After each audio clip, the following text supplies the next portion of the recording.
யாழ்ப்பாணத்தைச் சேர்ந்த பள்ளி மாணவர்களுக்கு ஸ்பேஸ் கிட்ஸ் இந்தியா நிறுவனம் செயற்கைக்கோள் வடிவமைப்பு குறித்த திறன் மேம்பாட்டு பயிற்சியை அளிக்க உள்ளது.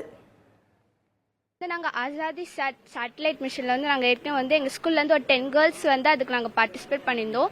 அதுலேருந்து எங்கள் ஸ்கூல்லேருந்து டெல்லிக்கு இங்கே போனாங்க.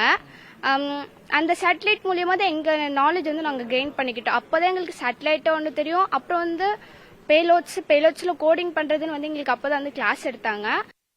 15 வயதிற்குள்ளாகவே செயற்கைக்கோள் பற்றி அறிவை பெற்றிருக்கும் இவர்கள் வேளச்சேரி அரசு பள்ளி மாணவிகள். இவ்வாறான இளம் விஞ்ஞானிகளை உருவாக்கும் முன்னெடுப்பை மேற்கொண்டுள்ளது ஸ்பேஸ் கிட்ஸ் இந்தியா நிறுவனம். இஸ்ரோவுடன் இணைந்து செயல்பட்டு வரும் இந்த நிறுவனம் இளம் வயதிலேயே மாணவ மாணவியருக்கு செயற்கைக்கோள் பற்றிய நுண்ணறிவை கற்றுக் கொடுக்கிறது.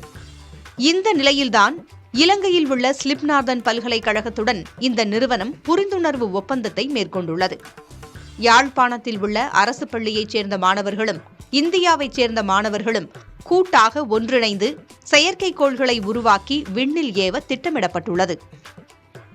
இது என்னன்னா ஒரு யூனிவர்சிட்டிக்கும் ஸ்பேஸ் கிட்ஸ்னு கருதாம இது 2 நாடுகளுக்கான ஒரு செயற்கைக்கோளா நாங்க பாக்குறோம்.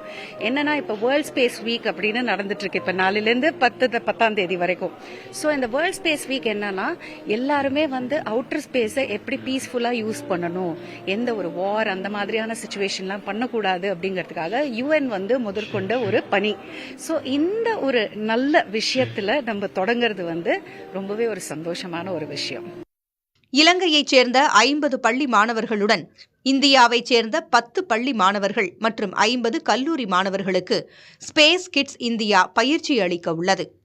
50 பேர் தான் எடுத்து நாங்கள் ட்ரெயின் பண்ண போறோம். 50 பீப்புளான் அதில் எடுக்கேட் பண்ண போறோம். அது கிட்ஸ் ஸ்பேஸின் உதவியால் நாங்கள் ட்ரெயின் பண்ணி அதுலேருந்து 30 பேர் தான் ஆக்சுவலாக பில் பண்ண போயிடும் இந்த இதை.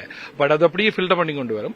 ஆனால் இதோட நிற்காது. அதாவது இப்போ நாங்கள் லான்ச் பண்ண அப்புறம் அது பேஸ் கேம்பில் அனாலிசிஸ் செய்வோம். அதில் ஹை ஸ்கூலில் இன்வால்வ் ஆக்குவோம். இப்போ நாங்கள் கிளப் ஒன்று ஸ்டார்ட் பண்ணுறதுக்கும் இருக்கிறோம். இது ஒரு ஸ்டார்டிங், அப்படியே கண்டினியூ பண்ணும்.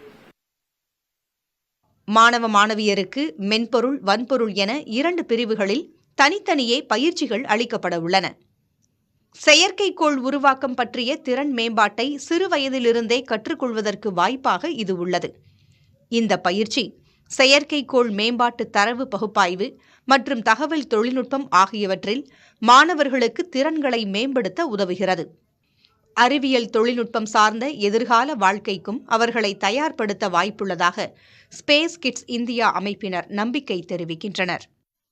அறிவியல் தொழில்நுட்பத்தில் முன்னணியில் விளங்கும் இந்தியாவோடு இலங்கையும் தற்போது கைகோர்த்திருப்பது இவ்வளவு நாட்களாக இந்தியாவில் தமிழகத்தில் உள்ள அரசு பள்ளி மாணவர்கள் அறிவியல் தெரிந்து செயற்கைக்கோள்களை எவ்வாறு உருவாக்கினார்களோ அதே அறிவை இலங்கையில் உள்ள மாணவர்களும் பெற உள்ளனர். புதிய தலைமுறைக்காக ஒளிப்பதிவாளர் மதுவுடன் செய்தியாளர் பாலவெற்றிவேல், நவநீத கிருஷ்ணன்.